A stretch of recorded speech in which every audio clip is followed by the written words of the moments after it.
Hi, boys and girls. This is Miss Nona, the Story Lady, and I would love to read you a story this week called The Lonely Moose by John Siegel.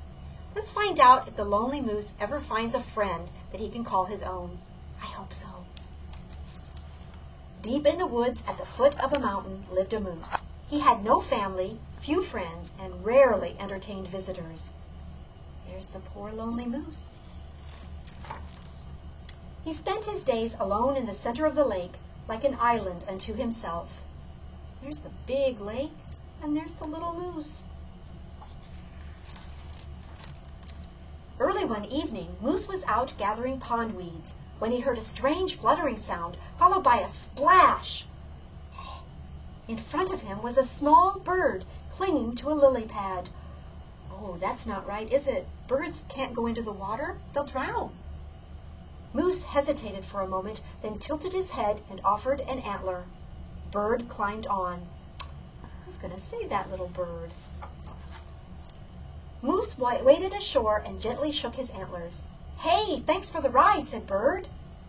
Then, with great difficulty, he flapped his wings, rose several feet into the air, and then... What's going to happen? Oh, I can't hardly wait to turn the page. Fell straight to the ground.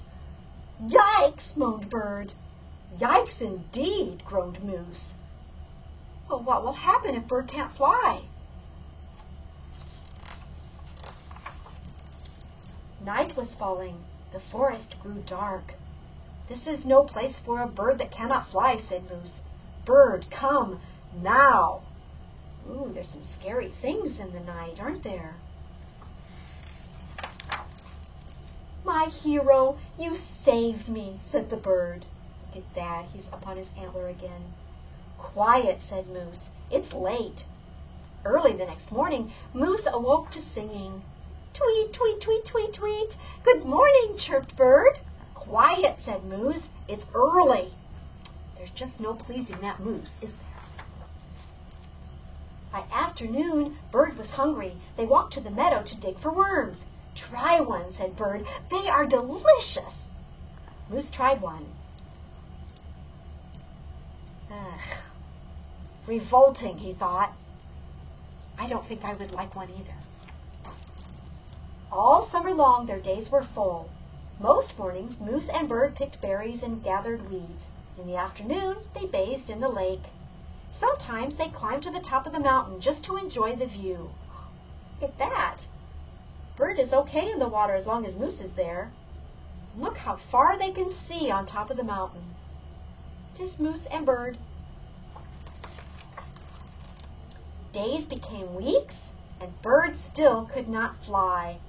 Look at that. He takes off, loop-de-loops, and down to the ground. Poor Bird.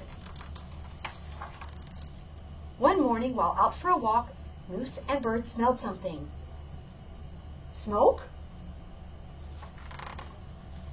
Fire! The sky filled with dark, bitter smoke. Moose ran. Bird fell. Bird! Bird! Cried Moose. Oh my gosh, I hope Bird's okay. Bird nervously flapped his wings. He rose into the air, paused, and then flew away to safety.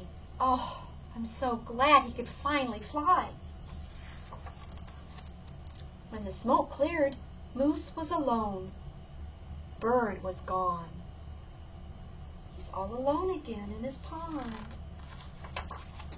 The seasons changed. Summer turned to fall and fall to winter. Winter became spring. Moose was sad. Where is Bird, he wondered. He's alone again, isn't he? The weather grew warmer. Leaves appeared on the trees. Flowers bloomed. The forest was coming back to life. Moose was at the pond gathering fresh pond weeds when he heard a familiar fluttering sound. Who do you think is coming? Hey, Moose! Who's talking? It's Bird, isn't it? Is it Bird? Does he look happy to see him? Welcome home, Bird. I missed you. I missed you too, Moose. I brought some friends with me. Look at all of Bird's friends. Look at all the pretty colors. Friends? Oh, do they all think they're going to sit on Moose's antlers? Looks like it, doesn't it? Moose, you can never have too many friends. They're picking him up so he can fly in the sky too.